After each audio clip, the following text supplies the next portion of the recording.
Isang nanay ang nakita naming nakahiga sa batuhan sa tabi ng ilog na karton lamang ang sapin. May sakit pa ang bata na kanyang inaalagaan. Sila ay mga katutubong dumagat na sa tabi ng ilog naghahanap buhay.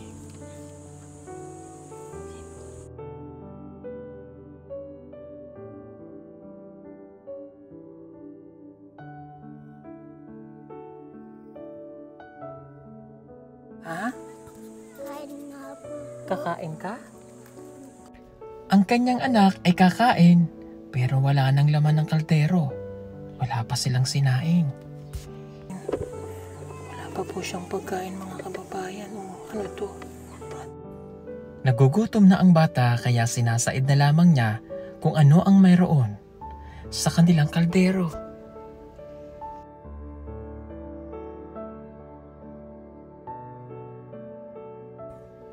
Pinuntahan ko ang kanilang bahay na isang maliit na kabahay kubo lamang. Trapal ang bubong nito kung kaya napakainit dito sa loob. Pagka ganitong araw ay hindi ka daw makakatagal sa loob dahil para kang nasa oven. Kaya silang mag-ina doon sa tabi ng ilog tumatambay.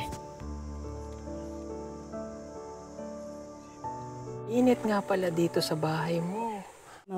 Mainit. Mainit. Sobrang mainit. Opo. Okay. Natutulog kami. Pag hindi kami nakakahukay nung sinasabi naming ubag, tutulog na lang kami ng basta ng Walang kain. wala.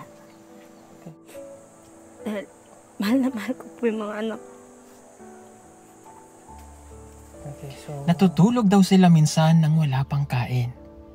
Napakahirap para daw sa kanya na makita ang kanyang mga anak na nagugutom.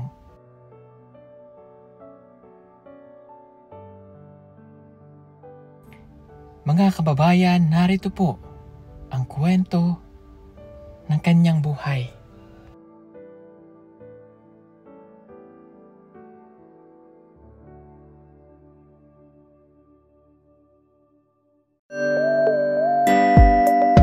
Pugong biyahero, ang hero ng masa, ang hero ng masang Pilipino. Handang maggala sa kabundukan para ang ating kababayan ay mapuntahan. Ang pugong biyahero, handa na tulungan malayong kababayan na nangangailangan. Hindi namimili kahit pa na sino. Pugong biyahero, hero ng masang Pilipino. Kita kasi namin dito si ate na nakahiga sa batuhan. Dito sa buhangin sa tabi ng ilog. Ate, bakit dito ka nakahiga? Medyo mainit po kasi doon sa amin pag gantong oras. Kaya dito muna kami sa may batuhan. Okay.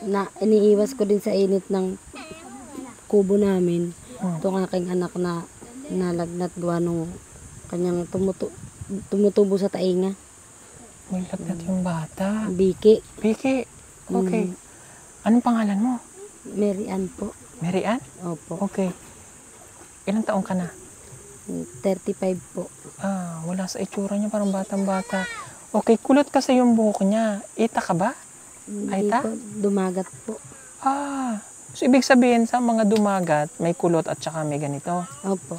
Okay, so minsan napapagkamalang ka ring ita. Opo.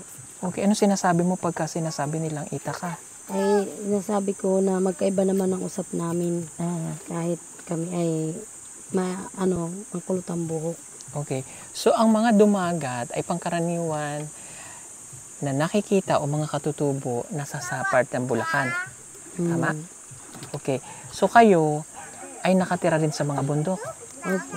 Okay, bakit nandito kayo sa tabi ng ilog? Ay, kasi nahirapan ho kaming mag-ano ng tubig. Dun sa kubo. Oo. Ay, bumabaho muna kami dito sa ilog para hindi kami mahirapan sa tubig. Para sa paglalaban namin, ay nakalapit na rin, hindi na kami magbabayad sa tubig. Okay, so ibig sabihin, ang bahay nyo nasa bundok, mahirap yung tubig doon. Opo. Kaya dito muna kayo sa tabi ng ilog kasi hindi daw po mahirap. Wait. Kumusta naman yung buhay nyo? Ganito na lang po, kung walang ibang trabaho ang katulad namin mga kababaihan ay yan ho nagdudulang. Nagiginto ka din? Opo. Nagpapaypay ho kami sa ilalim ng tubig. Ito na nga po, nakukuha namin. May ginto ka. Nakakwintas. Opo. Pwede mo tanggalin mo, ate? Pwede Para naman makita ko. po. Nakahiga po kasi siya. Kasi yung anak niya ay mayroong sakit. Nilalagnat siya? Opo. Anong pinapainom mong gamot? Paracetamol lang po. Nakainom na siya? Opo. Sa beke? Wala po. Okay. Kasi nung araw, pag may sakit na beke, pinapahira namin dito ng tina, yung chlor na kulay blue. Okay naman siya? Ay, okay naman. Mataas ang lagnat, hindi? Kanina po medyo mataas. Ngayon naman po ay nung napunasan ko nitong basan Wala ka damit. bang sapin doon na ilalagay dito man lang? Ay, ito na lang pong karton ng aking sinapin sa anak ko. Sa bato po kasi nila pinipiling humiga at malamig-lamig. Kasi nandun po yung kubo nila, Pakay Kubo, ay nandoon po sa gilid na yon na ginawa lamang nilang mga bahay. So pagka tag-ulan, ay kailangan na rin umalis dito dahil lalaki ang tubig. Opo. So balik ulit kayo dun sa bundok. Opo. So doon hindi na masyadong mahirap ang tubig. Opo. May tubig na sa mga sapa. Okay. Ito. May kaunting ginto akong nakikita. Ayan yung mga ilang grams na ito. Ano na po yan siguro sa 6. 6 na gramo? 6 na grams po. Magkano mo maibebenta yon? Dito po kasi sa amin, ang bintahan ng ganyan, ang capacity na 1 miligram ay 1 palito ng pusporo. Pag may 6 na palito ng pusporo, katimbang niyan. Tapos hindi na naggalaw, ay pwede na po. Magkano? 6 na ano na po yun. Magkano nyo na Ay ibebenta? ano po, 250 lang po. 150 pesos? Opo. Ang isang 1 miligram. miligram. Opo. So ito wala pa itong 1 palito ng posporo? Ay ano na ho yan, baka ho yan ay umabot na sa 7 palito ng pusporo. So 250 times 7, di ba? Magkano na yon? Tapos ano pa namin yan, 1 buwan na naming trabaho. Ganto kaliit. So ngayon hindi mo pa ibinibenta. Hindi ko po. So paano ngayon yung kabuhayan nyo kung naantay mo pa to, yung pagkain nyo? Ay naghahanap na lang po muna kami ng ubag. Ano yung ubag? Yung inuhukay namin sa gubat. Yung mga gabi, parang gano'n? Hindi po, para siyang ano, para ho siyang ubi. Pero Yung po, malalaki. Yung katulad ng ibinigay sa atin ng mga aita. So yun yung pagkain nyo. Opo. Ngayon ba may bigas kayo? Ay nakakuha naman po ng kaunti yung mister ko kahapon. Oo. Ay yun po yung aming kinakain. May ulam pa? Ay wala na po. Wala. Opo, bahag tubig na lang po. Bahog tubig. So Asin. tas asin. Opo. So siya po kasi ikatutubong Dumagat. dumagat. Okay. So ang trabaho ng mister mo, ganun din. Ano po, nagtatrabaho po siya sa mga DNR. Sa bundok, sa mga Nag- sa DNR. Ano ba yun? Sa seedling. Sa mga Tree pagtatanim, planting. siguro tree planting. Nakapag-aral ka? Grade 2 lang po. Grade 2. Opo. Bakit hindi na naipagpatuloy? Namatay na po kasi yung tatay ko. Namatay ang tatay, ang nanay. Ay buhay pa po naman ngayon yung nanay ko ay wala lang ho dito na sa Antipolo. Layo ano. Sa bundok ng Antipolo. Okay. Kung nakapag-aral ka, ano yung gusto mo? Sana, yung pangarap mo sa buhay mo. Ay gusto ko po ay kung sana ako nakapagtapos ay ang makatulong sa kapwa ko mahirap. Yung kurso na pangarap mo, ano sana? Ay ano po yung kung saan yung may nangangailangan, gusto ko yun ang matulungan ko. Okay, siguro pwedeng guro, ganyan? Pwede rin pong guro. Okay. Bakit hindi mo na kamo na ipagpatuloy yung pag-aaral? Namatay po kasi ang tatay ko, hindi na po nakayanan ng nanay ko na buhayin kami, papag-aralin kami 7 magkakapatid. 7 kayo. Opo. Okay, ngayon ba nakakasulat ka? Nakakabasa ka? Nakakasulat naman po, nakakabasa. Okay, so alam mo pa yung pera kung paano bibilangin. Pag po malaki na, hindi ko na rin po Hindi sira mo na na po alam. ako sa Ilang taong ka nag-asawa? 14 po. Bata mo pa. Bakit sa ganong edad nakapag-asawa ka? Kasi po, gusto ko po matulungan yung nanay ko para buhayin yung 4 ko pang kapatid na maliliit. Natulungan mo ba? Natulungan ko naman po ng sandali. Oo. At lumaki na rin ho sila at nagkapamilya ng kani-kaniya. Saka lang po ako, nagsawa yung pakiramdam. Okay, so ngayon, ganito rin yung buhay na mayroon ka. Mahirap din. Mahirap pa rin po. Ilan na ba anak mo? Ay, marami na po. Ilan? Ito, 7. Diyos ko. Hindi ka ba nag-family planning? ay, nagpa-inject na po ako nung dito sa anak ko. Mabuti naman. Ilang taon ang pinakapanganay mo? 20. 20. Wala pang asawa. Ay, may apo na nga po ako. Ay, apo ko na po yung isang bata dito kanina nakatayo. Ay, apo ka na. Opo. Ilan na apo mo? 2 po. Diyos ko, lola ka na, 35 years old. Wala nga po makapaniwala sa akin. Ako'y lula na ay. Bakit ganun? Bakit pinayagan mo mag-asawa din yung anak mo? Ay, hindi naman ho ako may hawak ng isip niya. Anak ko yung kanyang katawan. Pero yung isip ko, hindi ko naman ho anak. Sa bagay, tama ka naman doon. Pero kung nagabayan ng tama, Eh, gusto ko nga po sana mapapag-aral ko pa siya. Eh, siya na rin po ang naghanap ay nag-asawa. Kamusta ang buhay niya ngayon? Eh, yun po ang gusto kong makuha sana bukas. Kung may mapapamasahe ako. Bakit nasaan ba? Nasa Antipolo po, sinasaktan po ng asawa yata. Sinasaktan ng asawa? Opo. Paano mo nabalaman? Na nag-contact po dun sa cellphone nung isa kong bayaw. So kung sinasaktan, i-rescue mo, dito na lang sa'yo. Kukunin ko na po sila doon. Kasal ba sila? Hindi po. Oh. Ay kukunin ko po kaysa sa baldado yung anak ko, kukunin ko na. Well, di naman sila kasal. Okay. Tapos yung itong apo ko ay sa akin na talaga, hindi ko nabibigay sa kanila. Okay. Bilang isang nanay, nabalitaan mo na sinasaktan yung anak mo, ano yung pakiramdam nun? May masakit po. Dahil siya yung anak ko, hindi ko pa nasasaktan ng gano'n. Hindi ko pa nabigyan ng kahit kaunting pasa, hindi. Tapos ibang tao lang yung tao lang mananakit. ang mananakit. Oh, mahirap nga. Yung naman. makuha niya yung anak ko walang pasa, matigas na ang buto, mapapakinabangan na niya. Tapos gano'n ang mababalita ko. Siyempre, masakit sa isang ina. So kaya kukunin mo. No po. Okay. Ngayon, itong hawak kong ginto na ito, kung ibebenta mo ito sa akin ngayon, magkano mo ito ibebenta? Siguro po yung makasakto na lang po sa pamasahe namin papunta sa Antipolo. Okay.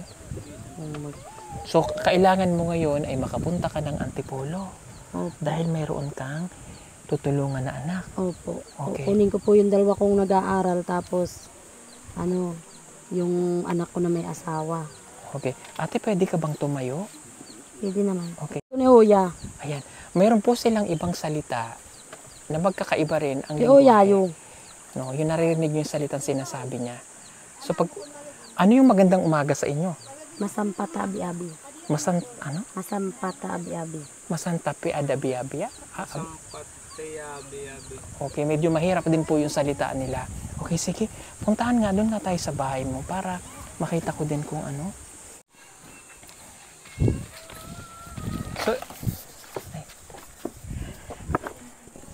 So ito mga kababayan, dito sila nakatira.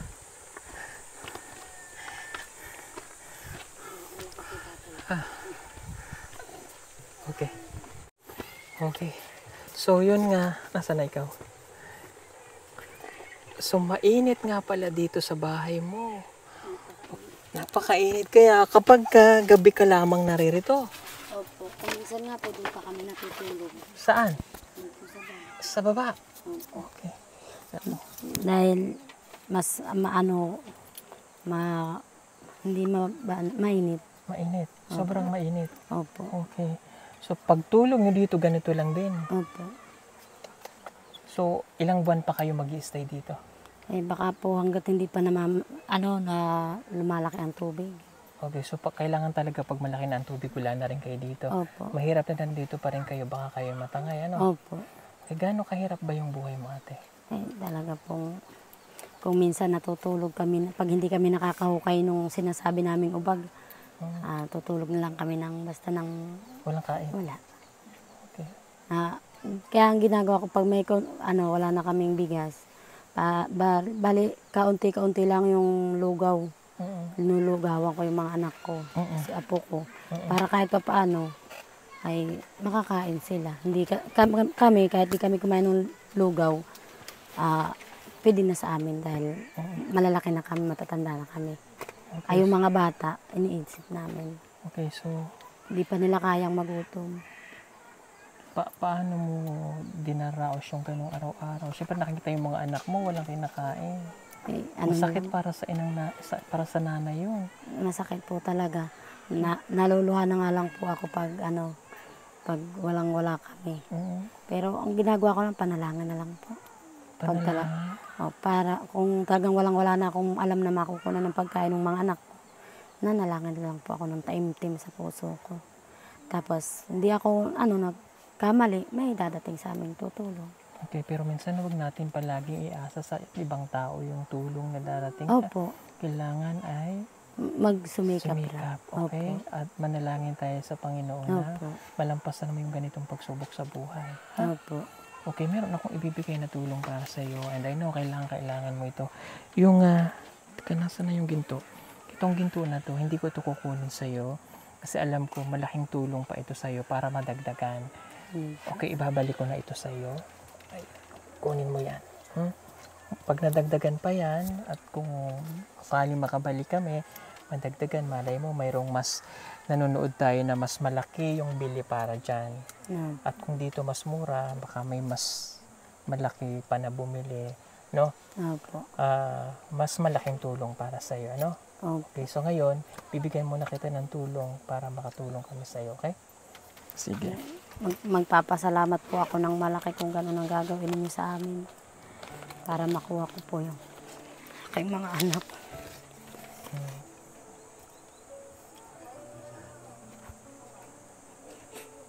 Dahil mahal na mahal ko po yung mga anak.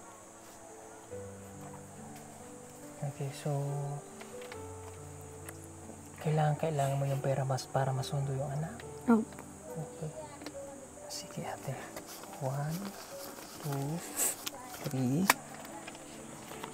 4. Yes. Okay. Kunin mo tong 5,000. 1, 2, 3, 4, 5,000. Maraming salamat po kasi mapigilan ang sarili ko dahil talagang gustong-gusto ko na pong makita yung mga anak ko at makuha sila doon. Okay. Sige, makukuha mo na yung mga anak mo doon. At sana safe mo silang makuha. Madala mo dito. Ay siguro talagang kumbaga hindi makatulog yung isang nanay kapag nabalitaan niya na kanyang anak ay may nangyayari at sinasaktan. So talagang gagawa siya ng paraan para madala dito, no? Ay, opo. Okay, sana madala mo siya dito at safe naman ay uwi, ha?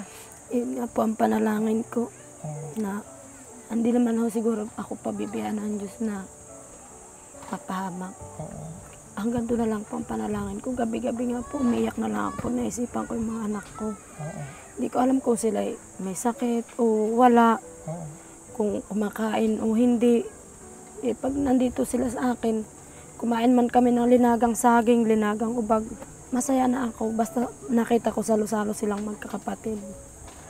Sa isang perasong tinapay, hati-hati sila. Masaya na po ako doon. Yung Sprite na maliit. Yun ay pinapatak-patak ko sa kanilang lahat para sila ay walang magtatampo, walang sasabing, ay si ganun lang ang mahal. Hindi. Gusto ko parehas ang akin. Kung ano ang mayroon, yun ang pasalamatan. Sige.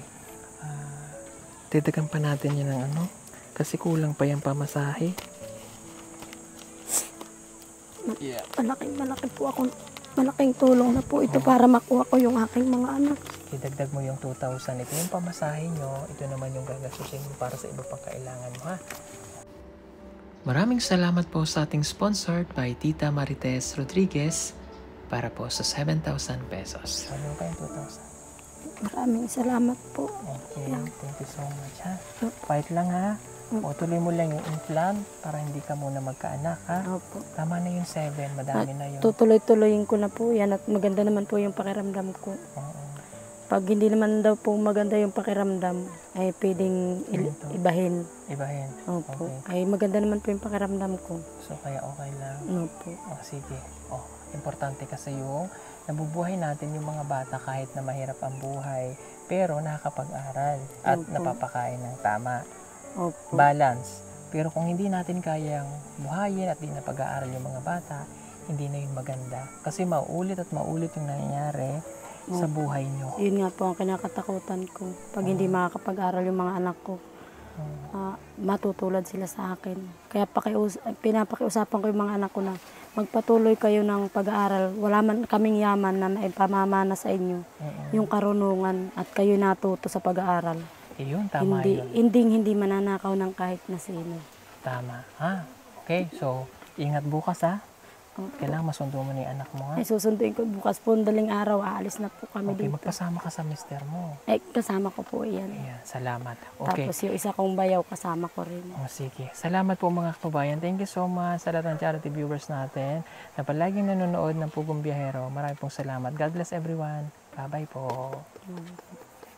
Ito nga pala ang 100 watts floodlight na aming ibinebenta sa PB Team Solar. Napakaganda nito at napakatibay pa. Pwede nyong magamit indoor and outdoor. Napakaliwanag na nito at talaga namang magiging maganda ang bakuran ninyo lalo na kapag kagabi at hindi nyo na kailangan gumamit pa ng kuryente. May kasama na rin itong remote para ma-set ninyo kung anong oras nyo lamang siya gustong pailawin at pwede nyo rin siyang iset ng automatic. Advisable din ito kung mayroon kayong malalaking farm na gusto nyong pailawan sa gabi.